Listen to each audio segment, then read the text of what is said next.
मैं डॉक्टर संजय शर्मा आज आपको बताऊंगा ब्लैक फंगस के बारे में, जो कि आज के समय में टीवी पे न्यूज़ में चर्चा का विषय बनी हुई है और पोस्ट कोविड पेशेंट में काफ़ी स्प्रेड हो रही है। महाराष्ट्र रीजन में, गुजरात रीजन में, राजस्थान में, दिल्ली के आसपास के एरियो में। तो आपको मैं बताऊंगा ये फंगस है क्या एक्चुअली, इसके लक्षण कैसे हैं, कैसे आपको पता चले कि आप कोरोना से रिकवर होने के बाद भी आपको ये है या नहीं है, इससे कैसे बचा जा सकता है और इसका ट्रीटमेंट क्या होगा। तो आपको मैं स्टेप बाय स्टेप आपको ये चीज़ बता रहा हूँ। ब्लैक फंगस एक बहुत ही रेयर डिजीज़ है जो पहले भी होती रही है, जिसे माइकोमाइकोसिस कहते हैं हमारी लैंग्वेज में। और ये जो फंगस है ये नॉर्मली डिजीज़ उन लोगों को होती थी पहले जिनका इम्यूनिटी वीक होता है। इम्यूनिटी वीक मतलब जिनको HIV एड्स जैसी बीमारी होती है, बहुत सिक पेशेंट है, क्रॉनिक पेशेंट जैसे किडनी डिजीज़ वाले पेशेंट हैं, ऑर्गन ट्रांसप्लांट हुआ है जिनका, कोई ऑर्गन ट्रांसप्लांट हुआ है जिनका ये है, या फिर डायबिटिक पेशेंट्स हैं। तो ऐसे लोग जिनके इम्यूनिटी सिस्टम कम है, जैसे HIV एड्स के पेशेंट हैं, उनमें CD4 काउंट्स बहुत कम हो जाता है और बहुत ज़्यादा इम्यूनिटी डाउन हो जाने की वजह से बहुत HIV एड्स वाले पेशेंट में ये कॉमन रही है, जिसकी वजह से बाद में उनकी मृत्यु का कारण भी बनती है। लेकिन कोरोना के पेशेंट में अब लास्ट ईयर इतना ये नोटिस नहीं किया गया था, लेकिन इस बार ये देखा गया है कि कोरोना के पेशेंट में ये बहुत ही तेज़ी से जो है स्प्रेड हो रही है और फैल रही है। इसका क्या कारण क्या है? इसका कारण ये है कि कोरोना के पेशेंट में एक तो हम ट्रीटमेंट कॉर्टिकोस्टेरॉइड्स दे रहे हैं, स्टेरॉइड दे रहे हैं, और कुछ लोग बिना डॉक्टर के कंसल्टेशन के या प्रॉपर उनसे कंसल्टेशन के बिना ही स्टेरॉइड्स ले रहे हैं, घर में ही अपना आप खा रहे हैं, लंबे टाइम ले रहे हैं स्टेरॉइड। जो लोग 5 से 10 दिन से ज़्यादा स्टेरॉइड लंबे ले रहे हैं उनकी इम्यूनिटी डाउन होती है। और दूसरा, अगर पेशेंट डायबिटिक है तो शुगर भी कंट्रोल आसानी से नहीं होती है ऐसे पेशेंट की। कोविड की वजह से इम्यूनिटी सिस्टम भी थर्ड अपने आप डाउन हो रहा है, तो ऐसे पेशेंट को ये इन्फेक्शन होने के चांसेस बढ़ जाते हैं। अब ये कैसे फैलती है, इसके फैलने के रीजन ये फंगस, आप लोगों के घर में आप लोगों ने देखा होगा, ब्रेड लेके आते हैं कभी कभी तो वो काली होती है, ब्रेड पुरानी ब्रेड होती है तो उसमें, या फिर आपने फ्रिज में देखा होगा काफ़ी दिन से सामान रखा है, फ्रिज नहीं खोला गया तो वहाँ पे है। कोई बिल्डिंगें बन रही हैं नई, जहाँ काम, पुरानी बिल्डिंग पड़ी है जिसमें काम काफ़ी दिन से नहीं हुआ तो वहाँ ये लग जाती है। और कई बार खाने की ऐसी चीज़ें होती हैं जो काली पड़ जाती हैं, सामान लेके आते हैं सब्जियाँ बाहर, तो ये सारी चीज़ें पहले भी थी। लेकिन क्योंकि हमारा इम्यूनिटी सिस्टम ठीक रहता है नॉर्मल स्थिति में, तो हमें ये चीज़ें नहीं होती।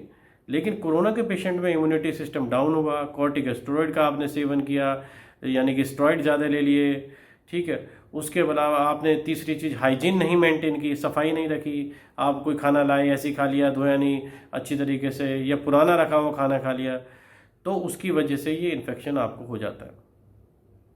अब इन्फेक्शन मान लो किसी को हो गया, अब आपको पता नहीं है कि ये कैसे हुआ, क्या है। आप क्योंकि ये बीमारी ऐसी है, जितना जल्दी आप इसको डॉक्टर के पास सिम्टम के साथ पहुंचेंगे, भाई मेरे को सिम्टम फलाना फलाना जल्दी से देख, तो जितना डायग्नोज जल्दी होगा उतना ही ट्रीटमेंट हो सका इसका, और ट्रीटमेंट पॉसिबल है। लेकिन लेट स्टेज में प्रॉब्लम हो सकती है। तो ऐसे पेशेंट को पता होना चाहिए कि मुझे क्या, ये सिम्टम ऐसे क्या आ रहे हैं कि जिसकी वजह से मैं डॉक्टर के पास जाऊँ। तो जो पेशेंट कोरोना से ठीक हो चुके हैं और 15-20 दिन के बाद या कुछ दिन समय के बाद उन्हें लगता है कि उनकी आंखों में स्वेलिंग आने लग गई, रेडनेस आ गई, या गले में या नाक में कहीं ब्लैक डिस्चार्ज आ रहा है या कुछ आ रहा है, तो इस टाइप के पेशेंट को अपने डॉक्टर से कंसल्ट करना चाहिए। फॉर एग्जांपल, जैसे कि पेशेंट को सांस के थ्रू अगर ये फंगी चली गई है, ये फंगस चली गई है, तो नाक में डिस्चार्ज ब्लैक आएगा, कंजेशन होने लगेगा, पीछे साइनस होते हैं नाक के बैक साइड में, तो उसमें इन्फ्लेमेशन हो जाएगा, इन्फेक्शन हो गया उसमें आई स्वेल्ड अप हो जाएगी, रेडनेस होने लगेगी, और उसमें स्वेलिंग आने के बाद डिस्चार्ज आने लगेगा, ब्लैक डिस्चार्ज, नेक्रोसिस भी हो सकता है उस एरिया में, स्किन जो होगी वो ब्लैक होने लगेगी, डैमेज हो जाएगी। और अगर साइनस के पीछे ही कनेक्ट होता है हमारा ब्रेन, अगर वो ब्रेन में भी स्प्रेड हो जाता है वहाँ से, तो फिर पेशेंट को मेंटल डिसऑर्डर भी हो सकता है, कोमा में भी जा सकता है और डेथ भी हो सकती है। तो ऐसे पेशेंट को जितना टाइम से हो डायग्नोज उतना अच्छा है। लेकिन अगर मुंह से खा लिया या सांस लंग्स में चले गए, मुंह से खाया तो गले में, मुंह में, दांत के आसपास यहाँ पे ब्लैक स्किन हो सकती है, और सांस में अगर लंग्स में इन्फेक्शन फैल गया तो सांस लेने में दिक्कत, फीवर आ सकता है, चेस्ट में दर्द हो सकता है, पेट में जाएंगे तो एब्डोमेनल डिस्कम्फर्ट हो सकता है, दर्द हो सकता है, और नाउजिया, वोमिटिंग की सेंसेशन हो सकती है। स्किन में अगर कहीं पे इसका इफेक्ट आएगा तो स्किन का डिस्कलरेशन ऑफ स्किन हो सकता है, ब्लैक स्पॉट आ सकते हैं। तो अगर आपको इस टाइप के कोई भी सिम्टम आपको लगते हैं कि मेरे को मेरी बॉडी में एसेस हो रहे हैं और फीवर भी बीच में साथ साथ में परसिस्ट कर रहा है, तो आपको इमीडिएटली अपने किसी भी नियर बाई फिजिशियन से कंसल्ट करना चाहिए, जिससे कि टाइम्स बीइंग उसको ट्रीट किया जाए, उससे ट्रीटमेंट किया जा सके, उसका चली जाए। तो ये बहुत ज़रूरी है इस चीज़ के लिए। अब आगे इसको अगर आपको पता चल गया कि मुझे ये सस्पेक्टेड सिम्टम आ रहे हैं और आप डॉक्टर के पास जाने में टाइम लेंगे, लेट करेंगे, तो इसका इलाज बहुत ही मुश्किल है और हो भी नहीं पाएगा शायद इस लेवल पे। लेकिन अर्ली सिम्टम में ही आप अगर डॉक्टर से मिलते हो तो इसका इलाज होता है, पेशेंट बिल्कुल नॉर्मल हो जाते हैं, घर चले जाते हैं। और इसका ट्रीटमेंट है, कुछ मेडिकेशन है, एंटीफंगल है, एम्फीट्रेक्सिन जैसे मेडिसिन हैं, कई एंटीफंगल मेडिसिन हैं जिन्हें हॉस्पिटल में हम लोग देते हैं, इंजेक्टेबल भी देते हैं, ओरली भी देते हैं, और उसके बाद पेशेंट रिकवर कर जाता है। कुछ पेशेंट ऐसे हों जिन्हें सर्जिकल फंगस ऐसी स्प्रेड हो जाती है मुंह में, नाक में, गले में, इस जगह या ब्रेन के अंदर भी कई बार उन्हें सर्जिकल रिमूव किया जाता है, जो कॉटन ब्लैक स्पॉट की तरह दिखाई देती हैं।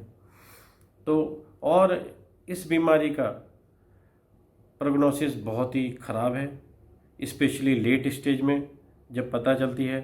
ऑलमोस्ट 80-90% से भी ऊपर इसका प्रोग्नोसिस है, बैड प्रोग्नोसिस है।